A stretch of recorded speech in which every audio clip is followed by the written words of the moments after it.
जय श्री राम सभी सनातनी भाइयों को। दोस्तों आज हम बात करेंगे जेपीसी में वक्फ बोर्ड की बिल को मंजूरी दे दी गई है। दोस्तों ये हुआ क्या? दोस्तों वक्फ बोर्ड बिल एक आने वाली थी दोस्तों विंटर सेशन के अंदर पार्लियामेंट में। दोस्तों उससे पहले जेपीसी का गठन किया गया था ताकि वक्फ बिल के अंदर जो संशोधन करने हैं दोस्तों, जो अमेंडमेंट्स करने हैं नए, उसकी चर्चा हो। तो ऑपोजिशन नेताओं ने दोस्तों पार्लियामेंट चलने नहीं दे रहे थे, वो लोग वक्फ बोर्ड का विरोध कर रहे थे इस बिल का। अब दोस्तों इन्होंने कहा कि हमें और थोड़ा वक्त चाहिए इस पर चर्चा करने के लिए, इसीलिए ये पहले से लेकर विंटर सेशन से बजट क्षेत्र तक दोस्तों पोस्टपोन कर दिया गया by the existing central government. अब दोस्तों जेपीसी की मीटिंग की चर्चा हो रही थी, आपने देखा कुछ दिनों से ये लोग मीटिंग चलने नहीं दे रहे थे, बावेला मचा रहे थे दोस्तों। अब 27 तारीख आज का डेट फाइनल था दोस्तों कि आज ही के दिन निर्णय होगा दोस्तों, आज ही के दिन वोटिंग होगी। अब दोस्तों जेपीसी की इस टोटल पूरी मीटिंग के अंदर में कितने मेंबर्स थे आप ये देख लीजिए। अब दोस्तों इन लोगों ने पूरी चर्चा की, 44 उनकी अमेंडमेंट संशोधन करने के पॉइंट्स दिए गए थे दोस्तों, ऑपोजिशन लीडर के द्वारा सजेस्ट किए गए थे, जिसमें से 14 एक्सेप्ट कर ली गई है दोस्तों बाय जेपीसी मीटिंग। ये डिसीजन हुआ कि ये 14 हम लोग एक्सेप्ट कर पाएंगे 44 में से।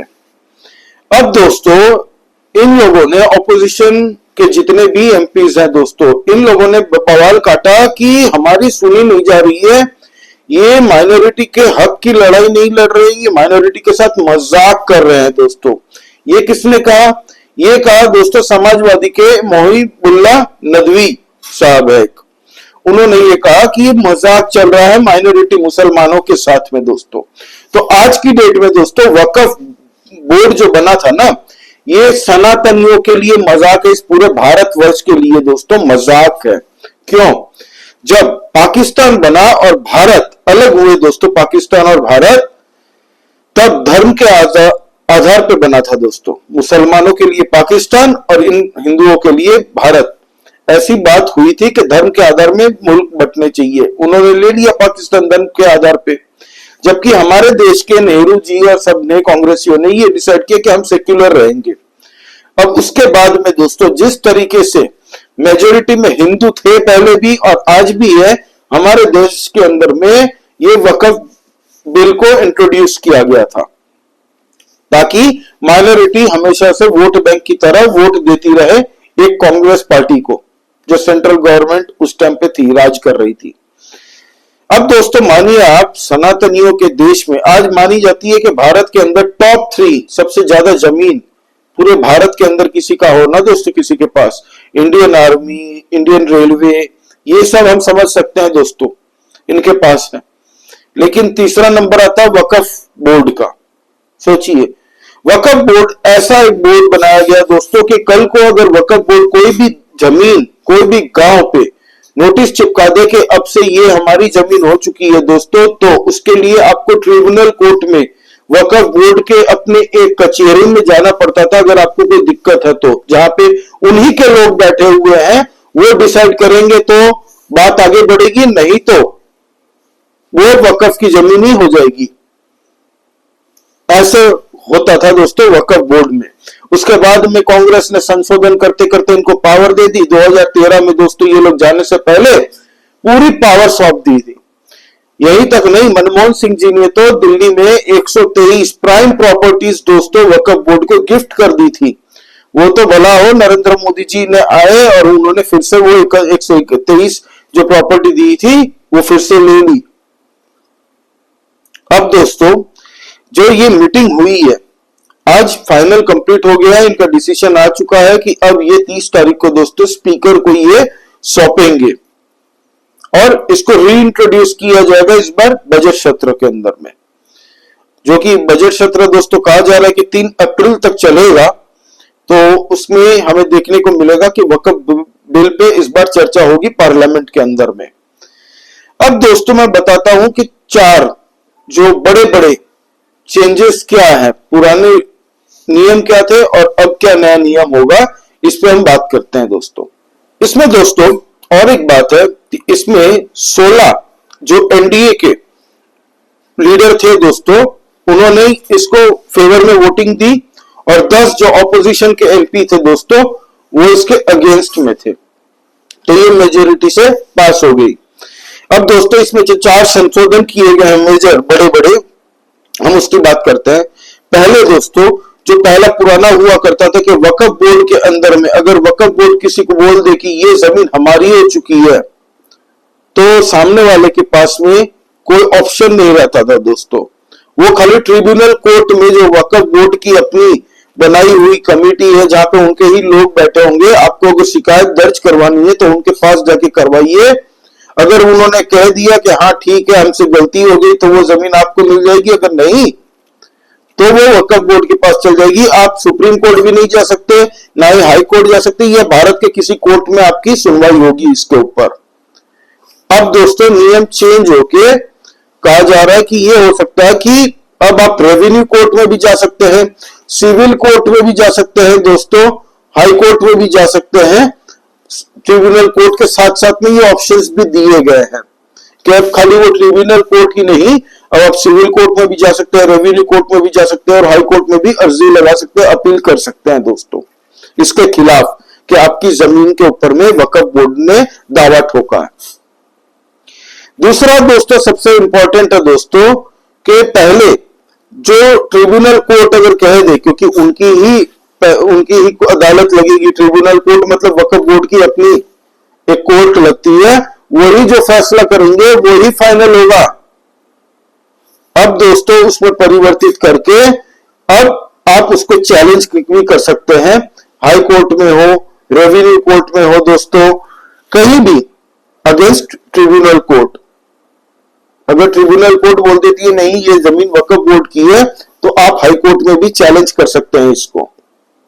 तीसरा दोस्तों किसी जमीन में भी मस्जिद हो या फिर कोई भी इस्लामिक उनका कोई भी आप कह लीजिए कि उद्देश्यों से, इस्लामिक उद्देश्यों से वो जमीन यूज हो रही है दोस्तों, तो वो ऑटोमेटिक वक्फ की प्रॉपर्टी कही जाती थी, संपत्ति मानी जाएगी। ऐसा एक उनका नियम है कि कहीं पे भी मस्जिद हो या फिर इस्लामिक उद्देश्यों से कोई भी जमीन हो तो वो जमीन वक्फ बोर्ड की प्रॉपर्टी मानी जाएगी। अब नया जो नियम है उसमें ये कहा जा रहा है कि जो मस्जिद या जमीन अगर गिफ्ट की गई है या दान की गई है वक्फ बोर्ड को, तो वो ही जमीन मानी जाएगी वक्फ की प्रॉपर्टी। अगर दान नहीं की गई है तो वो वक्फ की प्रॉपर्टी नहीं मानी जाएगी भाई। और चौथा दोस्तों कि वक्फ बोर्ड के अंदर में कमेटी जो इनकी बनती है दोस्तों, उसमें महिलाएं या नॉन गैर मुस्लिम कभी भी भाग नहीं ले सकते, ऐसा वक्फ बोर्ड का नियम है।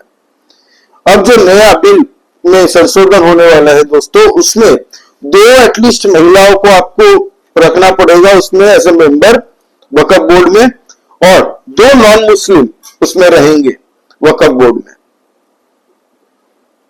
इसका अपोज करते हुए ये ऑपोजिशन के नेता हर एक पार्टी से, चाहे वो कांग्रेस पार्टी से हो दोस्तों, कम्युनिस्ट पार्टी से हो, फिर समाजवादी पार्टी से हो, तृणमूल कांग्रेस से हो दोस्तों, इन लोगों ने डट के अपोज किया, कहा कि हमारी सुनवाई नहीं हुई, हमें सुना ही नहीं गया इस जेपीसी की मीटिंग में। तो इतने दिन से क्या लॉलीपॉप चूस रहे थे वहां पे बैठ के?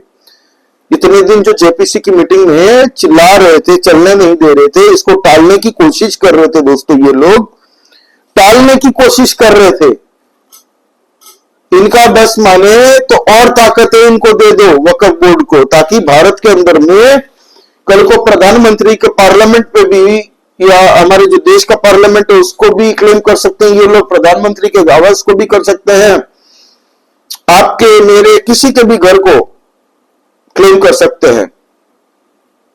ऑपोजिशन लीडर ये हर एक पार्टी का उद्देश्य दिखाता है दोस्तों कि कौन सी पार्टी लाइन क्या चाह रही है, इनका मानसिक आइडियोलॉजी क्या है, ये सब सनातनियों के खिलाफ क्यों काम करते हैं।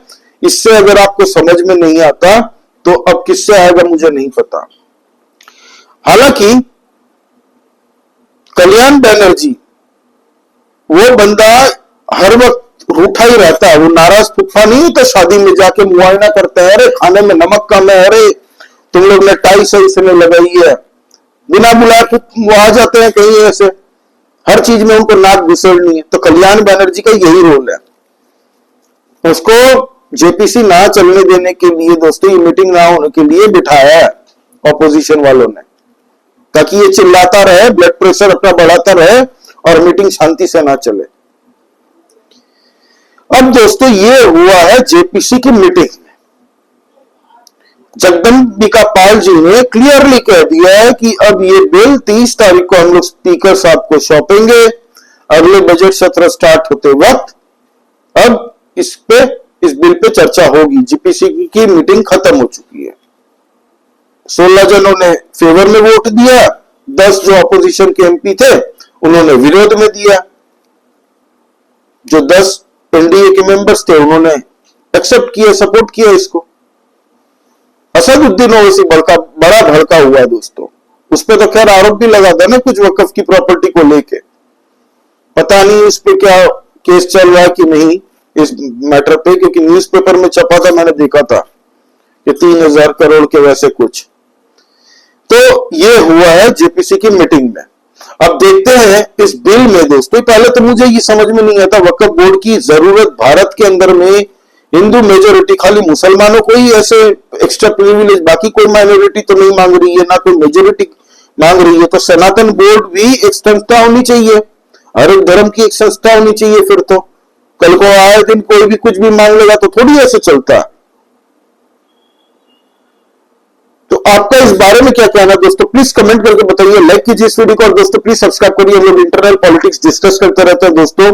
कल सुबह वीडियो आएगी अरविंद केजरीवाल पे, दिल्ली के जो पॉलिटिक्स है दोस्तों बहुत गर्मा चुकी है, बहुत भद्दे आरोप लगाए हैं अरविंद केजरीवाल ने, आप उसकी भी हम चर्चा करेंगे। तो आप लाइक कीजिए इस वीडियो को दोस्तों सबसे पहले, और सब्सक्राइब करिए इस चैनल को, और कमेंट करके बताइए दोस्तों साथ ही साथ में कि आपको क्या लगता है वक्फ बोर्ड बिल जो इस बार ये इंट्रोड्यूस होने वाला है पार्लियामेंट में, पास हो जाएगा?